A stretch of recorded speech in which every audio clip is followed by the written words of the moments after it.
ভগবত কথা অনুশীলন আর ভগবত ইতর কথা অনুশীলন দুটো এক নয়। যারা ভগবত ভক্ত তারা ভগবানের কথা নিয়েই দিন যাপন করবেন, কাল যাপন করবেন।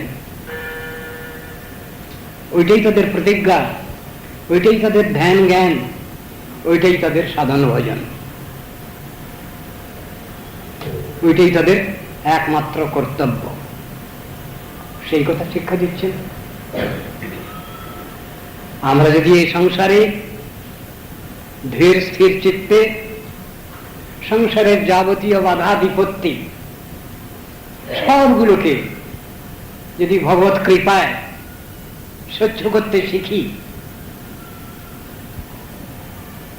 মেনে নিতে শিখি, এবং এই ভাবটা আমাদের শিক্ষার সহায়ক এটা যদি মনে করি, এটা ভগবানের আমাদের